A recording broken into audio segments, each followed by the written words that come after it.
Polestar V60 Polestar.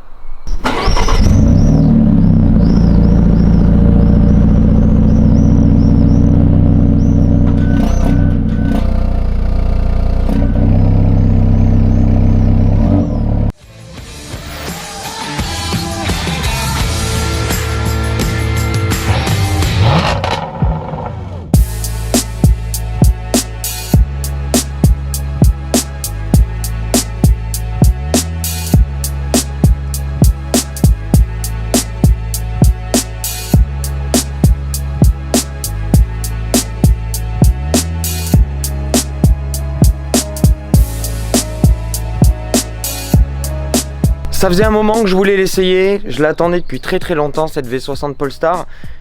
La voici à présent avec nous. Bienvenue au Daily Driver, au nouveau Daily Driver de cette semaine.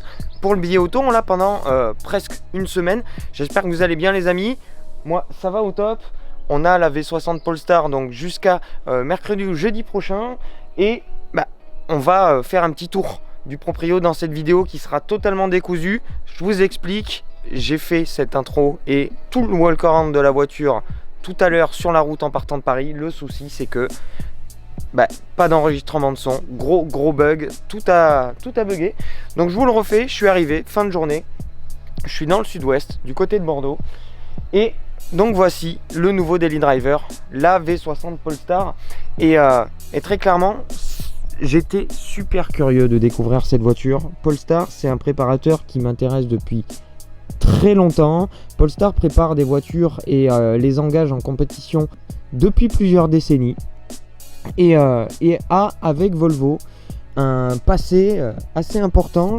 Les plus nostalgiques d'entre vous se souviendront, c'est Polestar qui préparait les breaks Volvo 850 engagés en BTCC à l'époque. C'est dire. Et donc voici la bestiole, le V60 Polestar, donc le break V60 préparé mais pas à la va-vite, c'est pas juste une reprogrammation et un jeu de jantes. Il y a un gros travail qui est fourni par rapport à tout ça.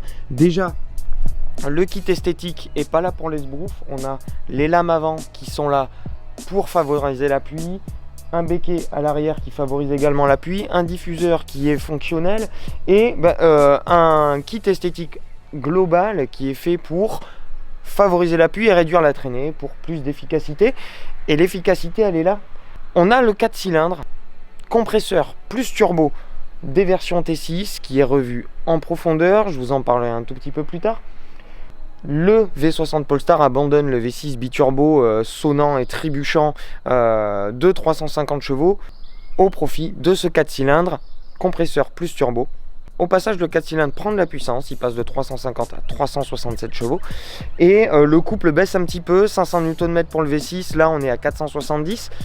On a donc un moteur qui est revu en profondeur, nouvel équipage mobile, donc vilebrequin, piston, tout est retravaillé en profondeur.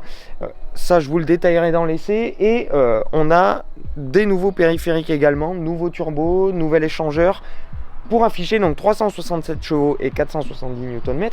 Mais Polestar ne s'est pas arrêté là. On a un échappement actif qui sonne très bien, un petit peu à la manière, ça ressemble quasiment trait pour trait à ce que peut offrir une A45 AMG ou un GLA 45 AMG. Mais on a des trains roulants qui sont entièrement revus et pas par n'importe qui, par Öhlins. Öhlins qui va proposer les amortisseurs des Megane Trophy, des Megane Trophy R, des Cup et qui est très bien implanté en compétition, donc ils savent ce qu'ils font. Le Öhlins aujourd'hui c'est un petit peu une référence en termes de suspension de course et c'est encaissé dans un châssis qui marche très bien. Et on a un système de freinage ici qui est composé de disques gigantesques de 371 mm pincés par du 6 pistons. On a du bol alu, on a vraiment une belle prépa. Polestar a pas fait les choses à moitié. Esthétiquement, extérieurement pour commencer, le V60 il vieillit esthétiquement, mais à l'extérieur ça pose pas trop de problème. Même si on s'écarte des codes stylistiques actuels de Volvo, on garde une voiture qui est plus ou moins dans l'air du temps. ça fonctionne très bien et notamment avec cette couleur bleue qui est vraiment pétante et il faut vraiment l'avoir devant soi en vrai pour pouvoir juger cette couleur. Ça rend super mal en image. Là on a le saule du préparateur sur la calandre et vous voyez que tout l'accastillage est noirci et on a de monstrueuses jantes de 20 pouces chaussées en 245 aux 4 coins. C'est une 4 roues motrices et on a cet arrière un petit peu break de chasse qui pour moi fonctionne totalement. C'est un des plus gros atouts et c'est une des plus jolies parties esthétiques de ce V60. Et on a le diffuseur toujours noir laqué avec l'échappement à clapet siglé Polestar. Donc ça fonctionne. Retour à la vidéo de tout à l'heure. On prend la route, on n'est pas encore arrivé à Bordeaux à ce moment-là. Je vous fais découvrir l'intérieur et mes impressions de conduite. C'est parti.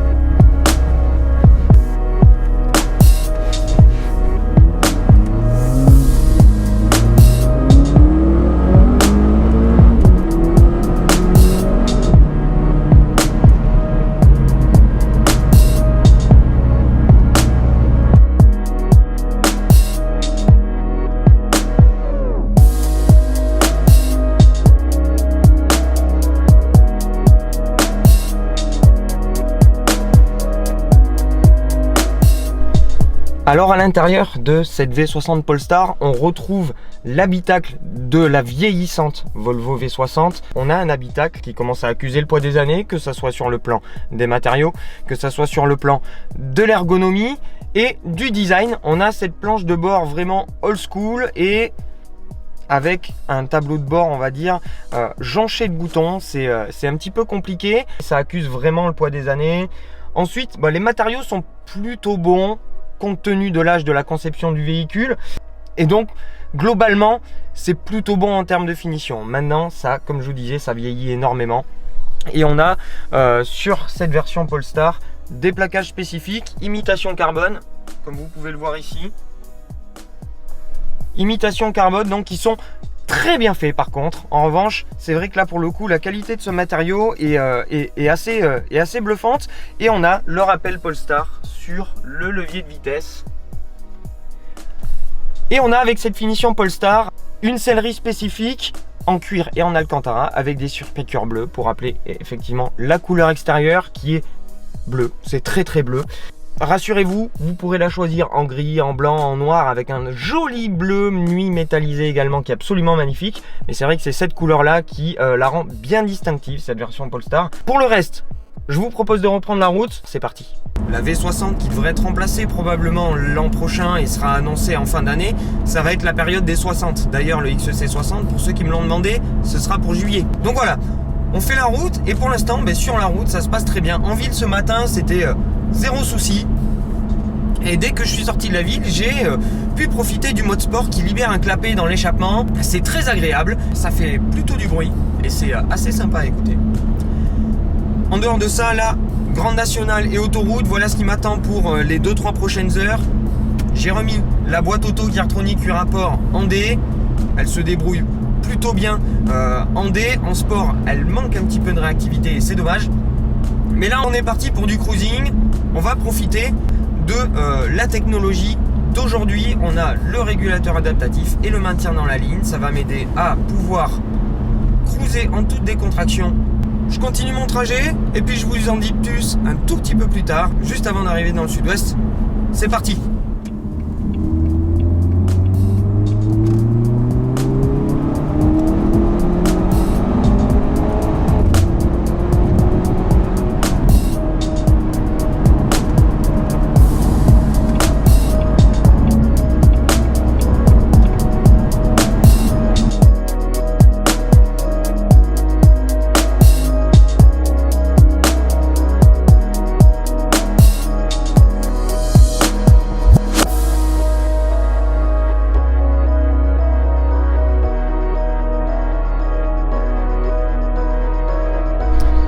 Petite pause, quelque part dans la Vienne, dans la campagne, avec quelques amis, des chevaux, beaucoup plus de chevaux.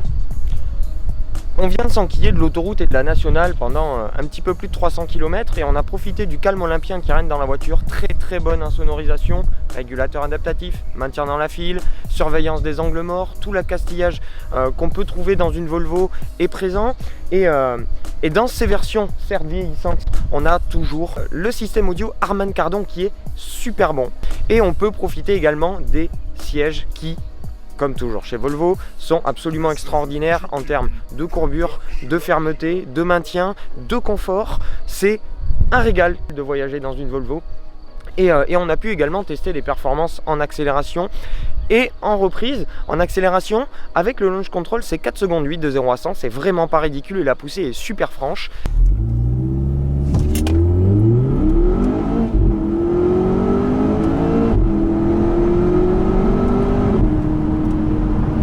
« 367 chevaux comme je vous disais, 470 Nm, ça aide. Et les relances sont vraiment convaincantes. L'avantage principal de cette double suralimentation, compresseur plus turbo, c'est que le compresseur vient apporter beaucoup de couple dans les bas régimes et pour la longe, le turbo vient prendre la relève avec les hauts régimes et offrir une puissance et une plage d'utilisation assez importante à ce moteur et lui permettre d'avoir des relances ultra convaincantes. Malgré le poids, 1800 kg, c'est pas léger, mais il se débrouille très bien. Et en termes de châssis, du moment qu'on est sorti de l'autoroute, pour l'instant, je suis super satisfait de ce réglage de suspension. Je pense que Volvo et Öhlins sont très bien travaillés et ont trouvé un compromis quasi idéal entre le confort et l'efficacité. Il nous reste un petit peu moins de 100 km, donc je termine le parcours et puis je termine cette vidéo. J'espère que vous avez apprécié les premières images de notre daily driver du Volvo V60 Polestar avant l'essai qui sera pour le courant de semaine prochaine. On va en profiter un maximum de cette voiture, ça fait un moment que je l'attends et on va essayer de vous offrir des trucs un petit peu sympas ce week-end. Je réfléchissais à vous faire soit une vidéo avec le nouveau matos, vous montrer un petit peu comment je peux travailler avec le nouveau matériel, ou vraiment un making-of complet de comment on réalise les essais avec Benjamin qui sera avec moi ce week-end. Donc voilà, n'hésitez pas à me dire ce que vous voulez voir. Je peux essayer de vous proposer des choses différentes également, et vous parler un petit peu plus de technique, ou vous faire un on parle bagnole avec l'évolution du billet auto.